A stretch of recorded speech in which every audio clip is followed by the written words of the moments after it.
Okay, we're rolling again. So let's go from the top one more time. Hi, my name's Roy. What's your name? Hi, my name is Lisa Northup, and I'm the oldest child of 1308 Revere Road. Lisa, do you remember moving into this house? No, I don't remember moving into this house. I was young, and I think when I moved in, this house was not completely finished. I do know that. Let's do it again, and remember, try to repeat the question back before you say yes or no. It's okay. It's no big deal. You did great after that. Just no, let into it. So, I don't remember moving into this house. No, not, then you can say the no's or yes. Okay. Do you remember moving into this house? I do not remember moving into this house. It just seemed like I was always here. Has your father or did your father ever talk to you about architecture, its history, or the principles of architecture as it related to you and your home here in the house you're in? My daddy never talked to me much about architecture, but everywhere we went, he was always looking up at the ceiling and the floors and the wall joists and jiggling the change in his pocket. Could you describe a Saturday in this house? Back childhood, era. Let's see, a Saturday in this house, we would wake up about when we wanted to, but we were all pretty early risers, eat breakfast, and then there was always some kind of event that Mama had for us to do, whether it was artwork or a lot of times we went and did volunteer work. She had the Artmobile. We would go over to East Winston and put easels up. People would come out and she would teach people to do art that didn't even know what art was. Could you describe a weekday evening in the house? So, I'm sure some people went to work, some went to school when you were young. But could you describe what a typical weekday evening was like here in the house? A weekday evening was we would come home from school, get our homework done, or try to get out of getting our homework done. We'd get to go out and play, and then it was time to come home. She had a dong. It was a big, Japanese thing that she would have out by the front door and bang on it, and everybody in the neighborhood could hear it, but they knew it was time for the Northup kids to come home. We always knew what we were going to eat because we ate the same stuff. I think we had fish on Thursday, spaghetti on Wednesday, and a lot of times we would eat out on the porch. Each time we'd eat, someone would be designated to be the hopper. The hopper meant that was the one person that had to do all the getting up and down during the meal for whatever we needed. We all took turns being the hopper. In the spirit of being the hopper, did the family eat together usually at a certain time? Excuse me, at a certain time every day? Was it the family that ate together, stayed together kind of mentality? As a family, we always ate together. I don't think until late we got to be 16 or 17, we always ate together, and we helped set the plates. And most of the plates my daddy would have already made down in the pottery shop, and we ate outside on the porch as much as we possibly could. You described a couple of the not routine, but sort of the schedule of the meals, certain foods. But could you describe what was your particularly favorite food or meal out of that lineup that you sort of described? So let me say it again. What was your particular favorite meal when you at the table here in the Northup home? I think my favorite meal was spaghetti, but we had to have ketchup to put on the spaghetti, and they never could understand how I could put ketchup on spaghetti.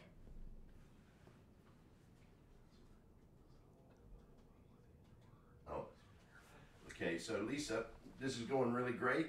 I love your answers, but try to be a little more relaxed when you tap your foot. It's picking up the audio. Oh. A little bit. Am I tapping my foot? Yeah, you're accentuating each word with. Oh, Lordy. It's not the worst. Okay. Yeah, it's not worse than Hitler. Do you know I do not sit still? I know. Okay. Well, I know. Herbert's in charge. If I do this, it's going to mess stuff up. What do you mean? You want me to ask? Does that mess her up? She Heck sits no. up. You can do whatever you want. Does that make you feel comfortable? I think. I won't. I'll try not to wiggle my foot. It's okay. Have I got to roll? Should she take her shoes off? No. No. Nothing like that. Okay, we're rolling. Everybody quiet. Cell phones off. Lisa, where were we last? Oh yes, we were having before we were eating meals on the porch where it seems to go a lot. Speaking of eating a lot, now back to the living room. I guess would you call this room we're in the living room, dining room, or was there another living room? Was this the living room, kind of? Okay. Did your parents entertain much? Were there other people, other adults? You know, did you have dinner parties? You say you went out and organized, but was there things here at the home that people came to? We had a lot of things going on at the house. Mama would have people coming over to do art classes, which it really wasn't art classes. It was just like, I guess, play dates, they call them now. Kids would come over and we would do art downstairs. We had Thanksgiving in this room every single year for probably, I don't know, could have been 20 years. And we had up to 30 people in this house for Thanksgiving. Everybody loved coming here.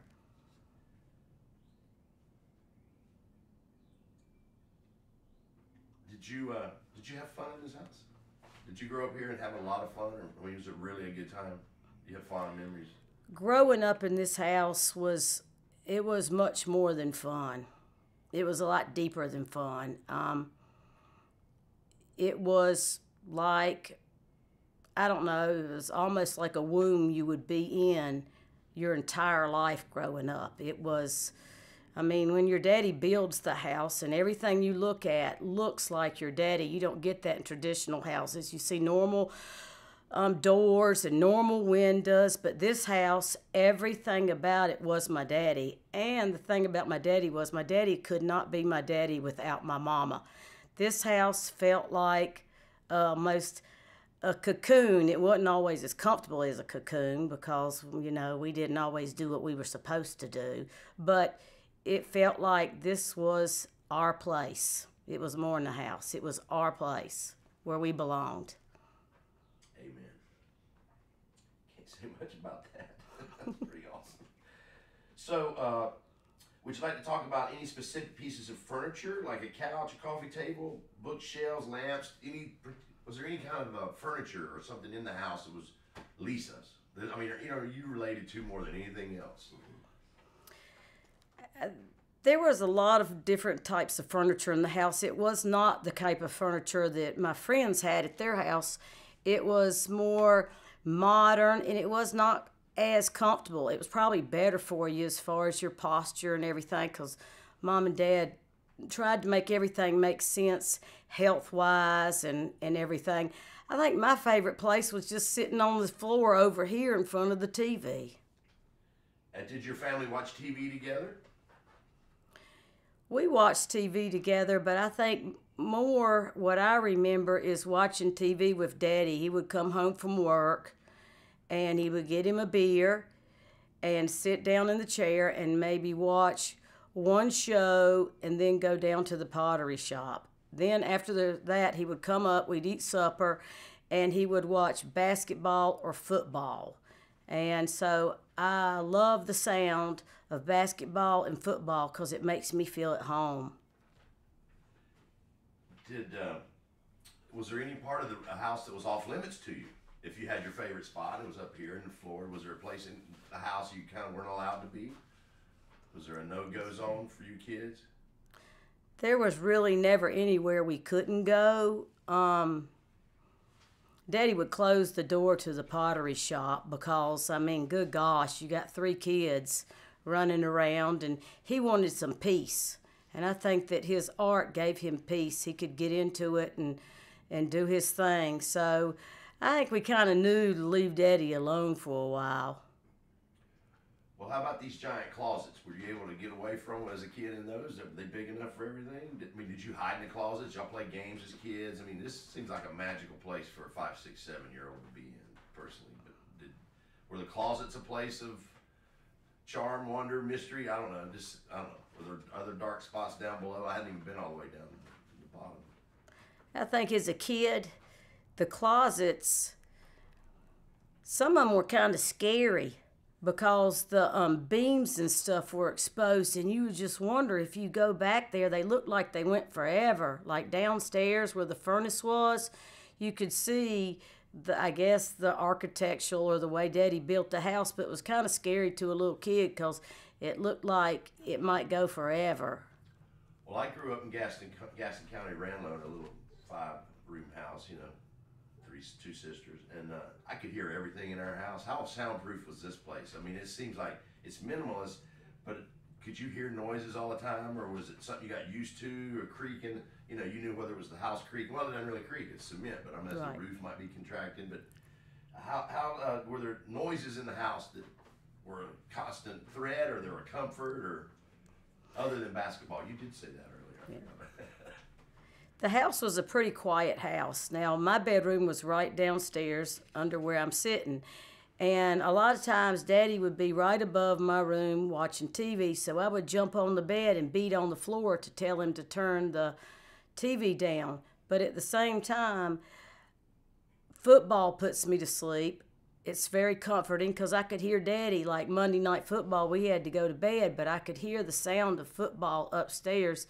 And those things kind of started putting me to sleep because it was comforting hearing the sports. I knew he was up there watching.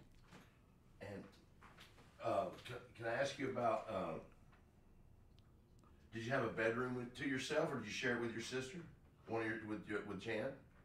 When we grew up, we all had our own bedroom from the very beginning. Jan had one upstairs, and then me and Thomas were both downstairs. We were in the basement. We always had to have a humidifier because it was kind of damp down there, and our windows were right up to the very top of the ceiling. And I think Thomas didn't have any windows. He had full length. They were windows, but they weren't the kind of windows you could open up. They were the size of the whole wall, so he couldn't sneak out or do anything. And he probably felt like the neighbors were looking in on him. Well, speaking of the size of the windows, that's a great lead into my next question, Lisa. What was the light coming in for some of these windows? I mean, I grew up in a regular house. You know, my dad closes the blinds constantly, and I'm always opening them. But this is crazy. There's light coming in from all angles, above, below, around. Was there certain times in the morning that you went here or there because it was so beautiful, or even in the afternoon? I know the sunset goes down here, but was the light a constant in your life because of the windows and the way this house is built, situated to the sun? I think as we were growing up, the windows, when we were younger, were really kind of scary, especially at night, because when the lights were on the inside, you could see your reflection in the window if there was no light outside. And I can remember going downstairs to my room, and I'd go down the steps really fast because, see, I could see my reflection as I was running down, and it was scary. But the lights also, when I was older and coming home at night, you could see this house from Cherokee Lane or from over on Chelsea Street. The lights would just be coming out from the windows, and it was just, it's like the house said, "Here I am."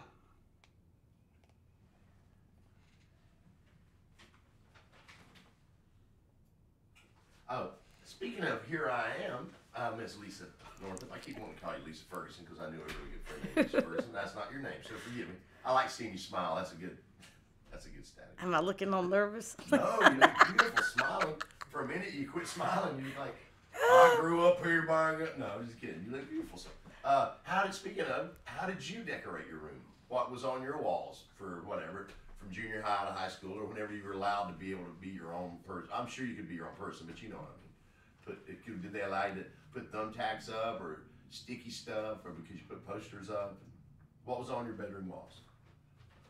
Well, my bedroom, at one point in time, I guess I must have been about 8 or 9, Mama got a friend of the family to come in and help me decorate my room. So we painted it bright orange, and all around the top of it, it had letters that were cut out saying psychedelic, peace, love, flowers, and going all the way around it. I think the carpet matched, but we were always encouraged to make our room our place, and I probably was moving the furniture around a whole lot down there.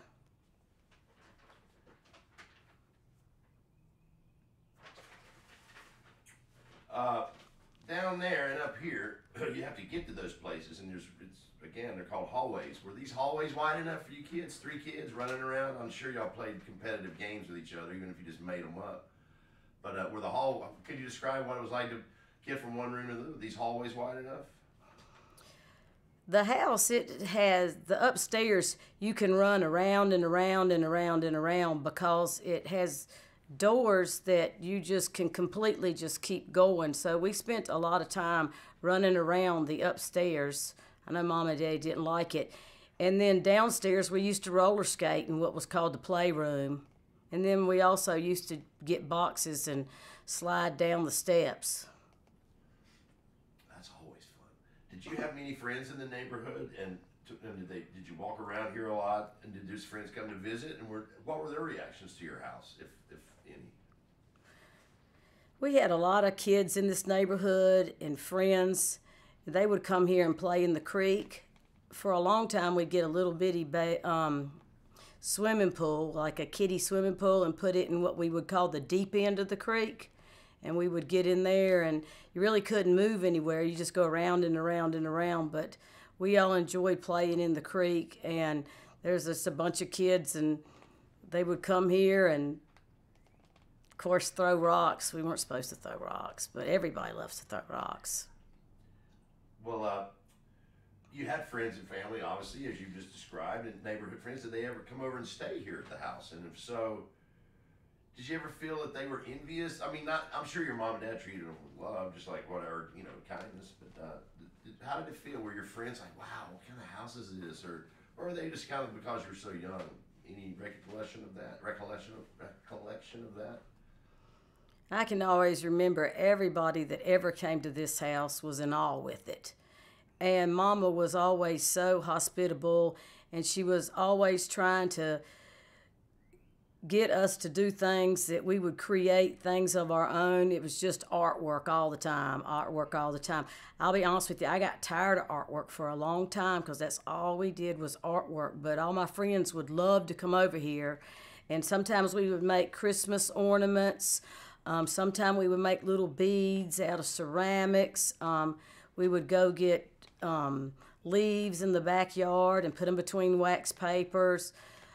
Sometimes I think we'd even use finger paints and put our bathing suits on and paint ourselves up and then spray us off with the hose. But I think everybody could see that my mom and dad were before their time and wanted to come here because a lot of parents just didn't understand art.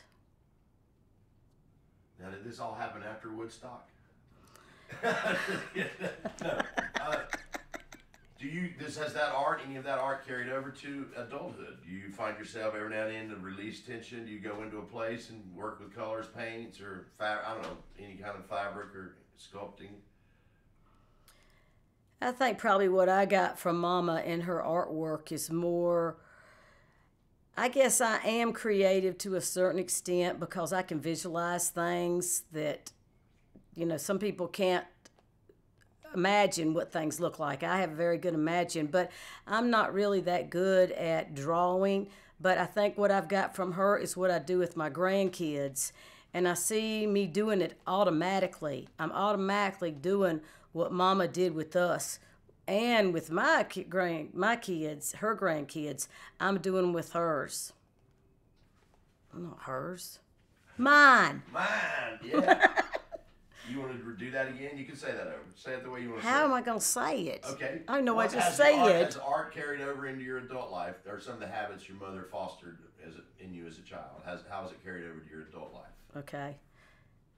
I think the art that I did as a child has carried over into my life, not so much me creating art, but me getting my grandkids to create art. I think that, I see myself doing the things that Mama did with us and with my kids, and I'm doing it with my grandkids. And it makes me so happy to see that I got that from her because it's so cool. It's so cool when I sit my grandsons down and give them beads and we start making bracelets and necklaces, or we start dyeing eggs or filling up bottles with colored water so they can see how to make different colors out of, like, blue and green makes purple. But I definitely got that from Mama. We're in the neighborhood for a minute, and then back inside, but I want to go back outdoors for a minute. Can you talk about the backyard and the front yard? Were there obviously there are different textures, more sculptures were probably in the backyard at one point, but it looked like there might have been a garden in the front. I don't know, years coming. We really didn't have a garden up there as we were growing up. Did you have to work in the yard at all, or was that just Dad's place? Did you work in the yard much as a kid? This yard is so different. It wasn't like what other people had to do at their house. Some of them had to mow. We had it worse. We had to rake and rake and rake. We had to rake forever, it seemed like, and put it on a sheet and go drag it somewhere. We didn't have very much grass. It was raking.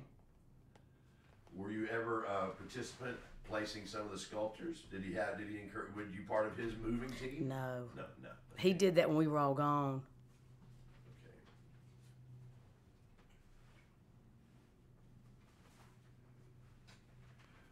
You want to talk a little bit about being the oldest child again? Well, you gave me a little sample of it in there earlier when you came in. Just talking about how you had to teach them all a little bit of something. Right. Well, let it loose. Okay. Go ahead. So, well, what was it like being the oldest child here in the north of the house at 1308 Revere? Like I said earlier, I was the oldest child. I might note that I am adopted, and I might not have known this at first because when you're adopted, you don't really know how you're supposed to feel. You learn what adopted means, and so for a long time, I wanted to figure out who I was and why I was here. And I did a search, and I found out who my biological mother was. And it was like almost as soon as I found that out, it was like, bam, I am exactly where I am supposed to have been all my life. I was the oldest kid. I wasn't an easy kid. I had problems. I can remember I was born like this, and that wasn't easy. I'm not making an excuse, but I was not an easy kid, and my mom and dad never gave up on me, never. I think my brother and sister probably sometimes felt like I got a little more attention than they did, and I probably did because I commanded it, and I guess I needed it because I know that, I was probably troubled some, but my mother and father never gave up on me, and they've made everything good about me has come from them. I guess I have to say I'm sorry to my brother and sister. They were just calmer, and they went with the flow, and I didn't go with the flow. So what they probably could have done, they didn't get to do because I broke Mom and Daddy in right before they even came along or before they even thought about doing the things. So I got to say, Thomas Jan, I'm sorry. I love y'all, but I wasn't thinking that I was like sharing secrets.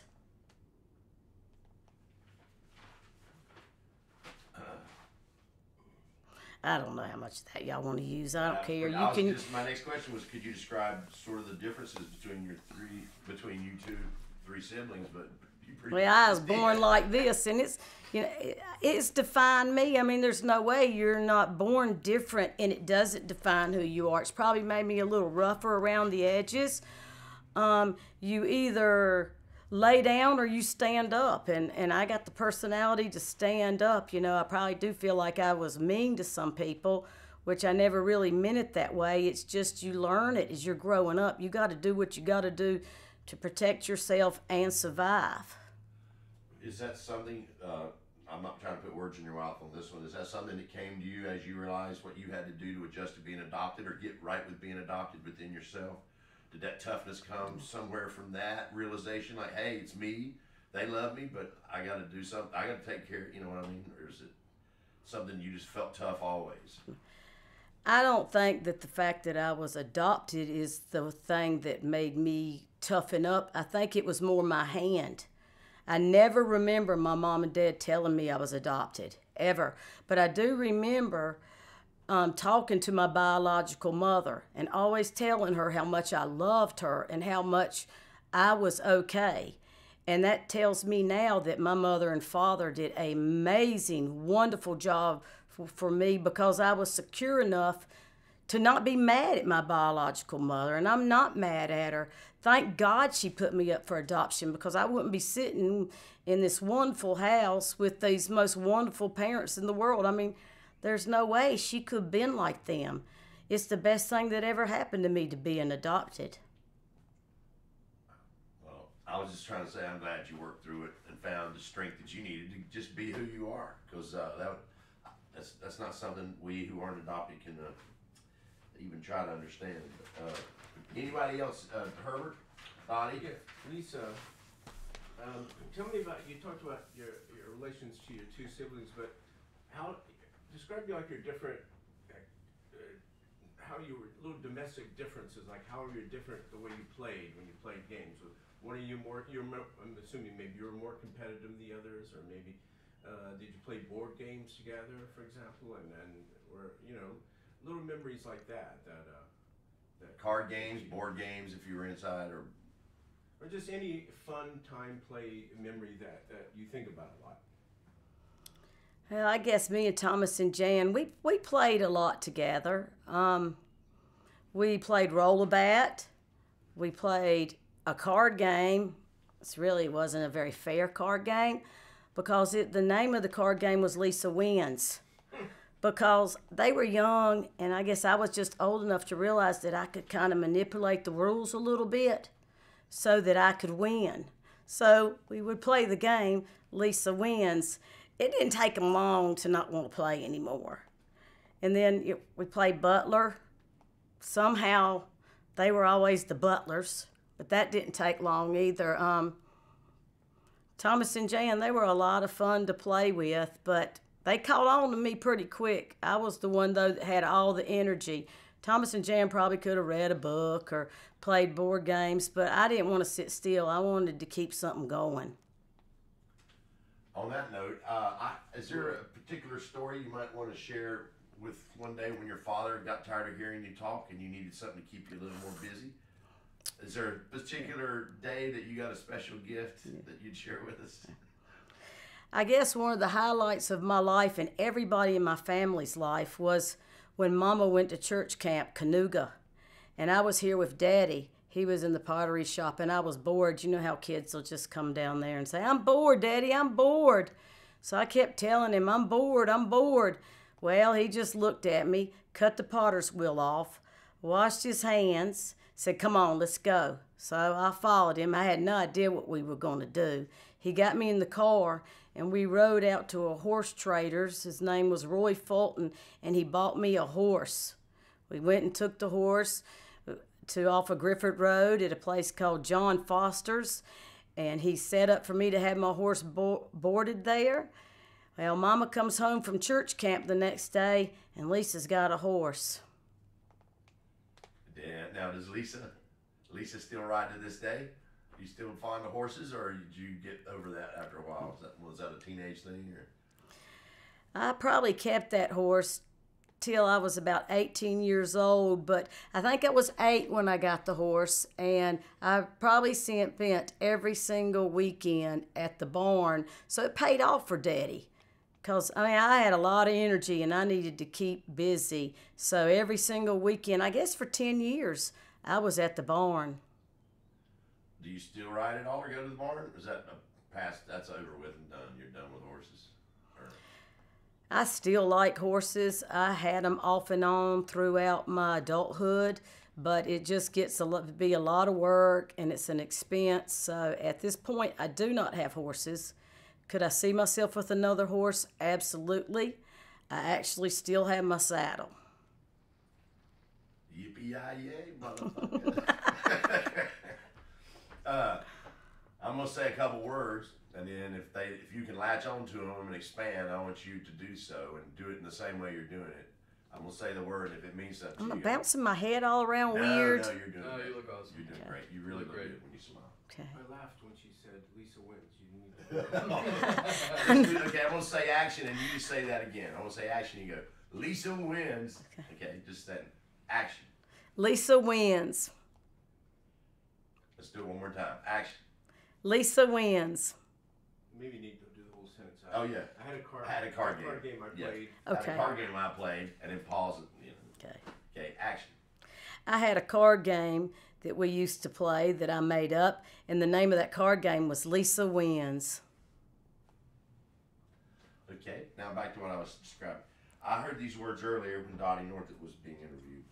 What are these phrases and these notions? What does the word protocol, prodigal, sorry, prodigal, the prodigals, didn't something to do with a program your mother developed to help kids, or wasn't that right? No, drug rehab. Sorry, okay. Okay.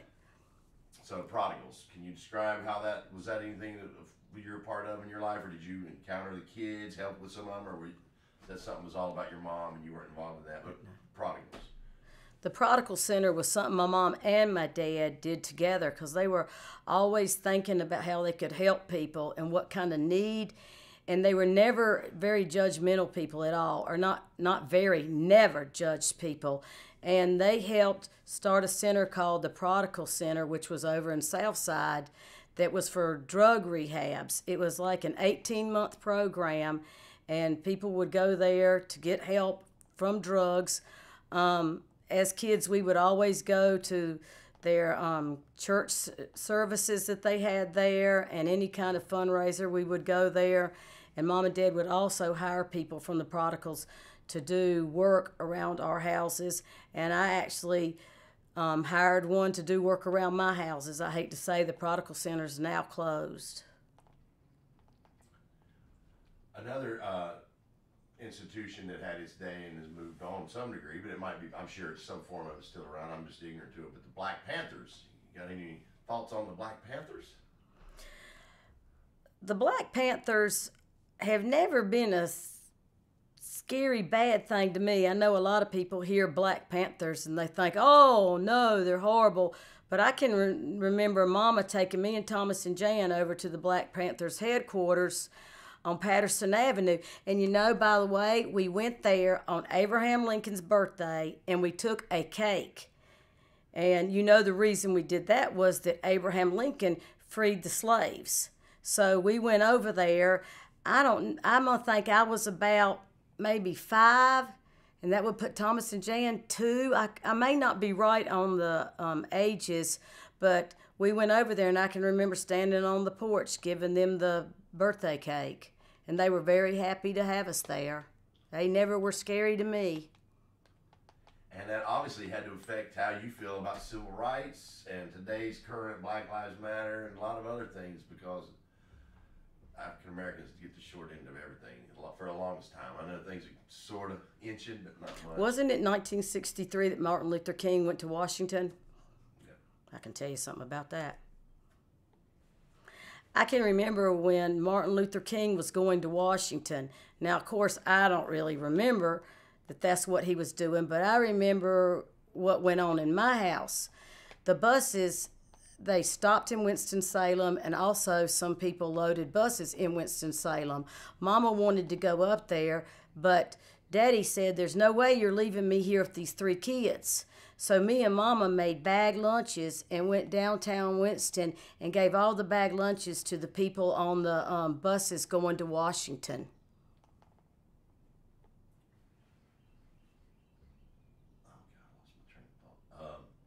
Lisa, your beer's there if you want to take Yeah, it. take So it. my beer. I